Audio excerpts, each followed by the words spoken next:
Assalamualaikum, this is Sagir Ahmed. Welcome to my YouTube channel. Hope you are doing well. पिछली video में हमने CP system की importance और working principle को discuss किया था और क्रोयन को कंट्रोल करने के तरीक़ों पर बात की थी।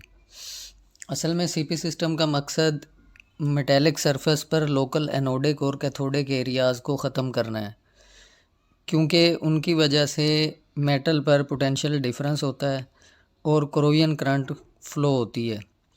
इसकी डिटेल्ड डिस्कशन और एक्सप्लेनेशन लास्ट वीडियो में मौजूद है। आज हम सीपी सिस्टम की टाइप्स के बारे में डिस्कशन करेंगे। कैथोडिक प्रोटेक्शन की दो टाइप्स हैं। पहली गैल्वानिक एनोड सीपी सिस्टम, या इसको सैक्रिफिशियल एनोड सीपी सिस्टम भी कहते हैं, और दूसरी impressed current CP system. Galvanic anode CP system most common क्रोयन टाइप गैल्वानिक क्रोयन की तरह काम करता है। गैल्वानिक क्रोयन जो कि डिसिमिलर मेटल्स को आपस में कनेक्ट करने से होती है। कोई से भी दो मेटल जिनका इलेक्ट्रोकेमिकल पोटेंशियल डिफरेंट होगा, अगर उनको आपस में कनेक्ट कर दिया जाए तो जिस मेटल का पोटेंशियल ज़्यादा होगा यानी ज़्यादा एक्टिव होगा वो एनोड बन जाएगा, उस पर ऑक्सीडेशन होगी।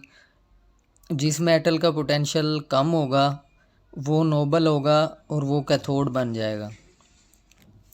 हमें ये पता कैसे चलता है कि किस मेटल का इलेक्ट्रोकेमिकल पोटेंशियल ज़्यादा है? इसके लिए एक इलेक्ट्रोकेमिकल गैल्वानिक सीरीज़ बनाई गई है, जो ये इलेक्ट्रोकेमिकल गैल्वानिक सीरीज़ है जिसको इस डायग्राम में दिखाया गया है, जिसमें मेटल्स को सी वाटर रिएक्टिविटी की बेस पर अरेंज किया गया है और ये potential with respect to copper sulphate electrode और सिल्वर क्लोराइड इलेक्ट्रोड लिए गए हैं, क्योंकि जो सी वाटर है उसके लिए silver chloride reference electrode use होता है मेजरमेंट्स लेने के लिए। इस डायग्राम में अगर हम देखें तो जो सबसे टॉप पे जो मैग्नीशियम है, इसका पोटेंशियल, ये मेटल सबसे ज़्यादा रिएक्टिव है। तो गैल्वानिक सीरीज़ में मैग्नीशियम सबसे टॉप पर है और हमारे अंडरग्राउंड पाइपलाइन नेटवर्क के कैथोडिक प्रोटेक्शन के लिए गैल्वानिक एनोड सीपी सिस्टम के लिए मोस्टली मैग्नीशियम एनोड यूज़ होते हैं। उसकी वजह यही है कि ये गैल्वानिक सीरीज़ में सबसे टॉप पर है। इसका पोटेंशियल देखें 1.60 वोल्ट से 1.75 वोल्ट तक है। इसी तरह से इस गैल्वानिक सीरीज़ में जो मोस्ट एक्टिव मेटल हैं उनको टॉप पे रखा गया है और जो लेस एक्टिव या नोबल मेटल हैं उनको नीचे प्लेस किया गया है।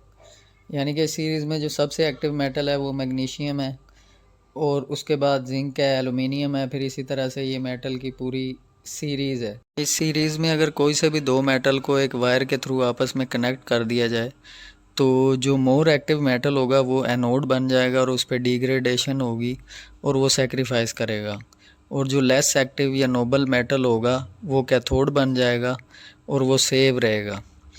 अब अगर इसी सीरीज़ से हम दो मेटल्स की एग्जांपल लेते हैं, जैसे कि जिंक का पोटेंशियल 1.10 वोल्ट है, नेगेटिव 1.10 वोल्ट, और आयरन का पोटेंशियल नेगेटिव 0.50 वोल्ट है।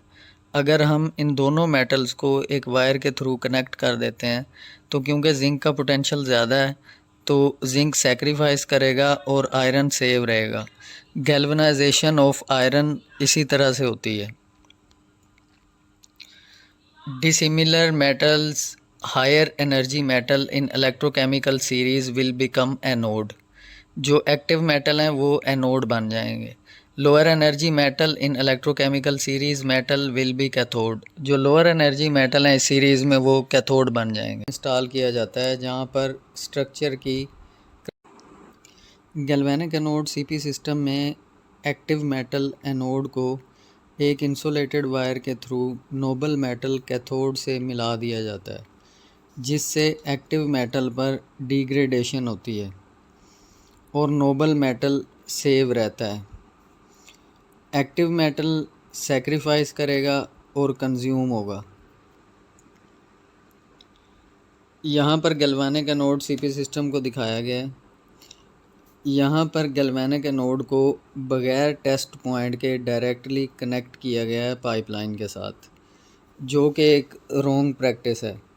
एनोड को थ्रू टेस्ट पॉइंट कनेक्ट करना चाहिए और शंट भी साथ लगानी चाहिए ताकि मॉनिटरिंग प्रॉपर और इजीली हो जाए, और जब एनोड एग्जॉस्ट हो तो उसको आसानी से न्यू वन के साथ रिप्लेस किया जा सके। गैल्वेनिक एनोड सीपी सिस्टम के रिलेटेड ये नॉलेज चेक के 2 क्वेश्चन अटैच किए गए हैं। इनका आंसर आपने गैल्वेनिक सीरीज़ देखकर या ये वीडियो देखकर कमेंट्स में देना है, ताकि पता चल सके कि मेरी वीडियो आपकी समातों की नज़र हो रही है या नहीं। इसमें जो पहला क्वेश्चन है वो ये है, if magnesium and aluminium are connected together. Magnesium और एलुमिनियम को अगर हम कनेक्ट कर दें, विच विल करोड, तो मैग्नीशियम और एलुमिनियम में से कौन सा मेटल है जो करोड होगा। दूसरा क्वेश्चन है, if iron and zinc are connected together which will corrode. अगर हम आयरन और जिंक को कनेक्ट कर देते हैं तो इनमें से कौन सा मेटल है जो करोड होगा। इसका काइंडली आपने आंसर देना। कैथोडिक प्रोटेक्शन की second type, impressed current cathodic protection. जैसा कि हम जानते हैं कि इलेक्ट्रोकेमिकल सेल में electrons anode to cathode flow होते हैं, और जो क्रोयन करंट होती है ये कैथोड टू एनोड फ्लो होती है। अगर हम किसी एक्सटर्नल सोर्स के ज़रिए बाय फोर्स करंट को एनोड टू कैथोड फ्लो करवा दें, मतलब क्रोयन करंट के ऑपोजिट डायरेक्शन में फ़्लो करवा दें, तो ये करंट क्रोयन करंट को नलीफाई कर देगा, क्योंकि क्रोयन करंट की डायरेक्शन कैथोड टू एनोड है और हमने एनोड साइड से करंट फ़्लो करवा दिया है। यही आईसीसीपी का कंसेप्ट है, और जब एनोडिक साइड से करंट फ़्लो ख़त्म हो जाता है तो हम कहते हैं कि एनोड बेड एग्जॉस्ट हो चुकी है, तो इसको फिर रिप्लेस किया जाता है। वैसे आईसीसीपी में इनर्ट एनोड्स इस्तेमाल होते हैं जो कि जल्दी एग्जॉस्ट नहीं होते, जैसा कि गैल्वेनिक एनोड कैथोडिक प्रोटेक्शन में जो एक्टिव मेटल होगा, जैसा कि ऊपर डायग्राम में देखा था, वो कंज्यूम हो जाता है। लेकिन आईसीसीपी में इनर्ट एनोड्स यूज़ होते हैं, बल्कि इनमें से कुछ एनोड हैं जो डायमेंशनली स्टेबल हैं, जैसा कि आजकल जो मोस्टली यूज़ होता है mixed metal oxide MMO anodes. तो इनका जो पर ईयर वेट लॉस है वो तकरीबन 3 मिलीग्राम पर एम्पेयर ईयर है। आईसीसीपी सिस्टम मोस्टली वहाँ लगाया जाता है जहाँ करंट रिक्वायरमेंट ज़्यादा हो या जहाँ पे इंटरफेरेंस वगैरह के इश्यूज़ हों। आईसीसीपी सिस्टम में एक डीसी सोर्स की ज़रूरत होती है जिससे हम एनोडिक साइड से करंट को फ़्लो करवा सकें। डीसी सोर्स इसलिए भी ज़रूरी है कि हमने जिस मेटल को क्रोयन से बचाना है उसको हमेशा कैथोड रखना है। डीसी सोर्स से पोलैरिटी चेंज नहीं होती, जबकि अल्टरनेटिंग करंट 1 सेकंड में 50 टाइम्स पोलैरिटी चेंज करता है। तो इसके साथ ही आज की डिस्कशन को क्लोज़ करते हैं। इंशाल्लाह नेक्स्ट वीडियो में मुलाकात होती है।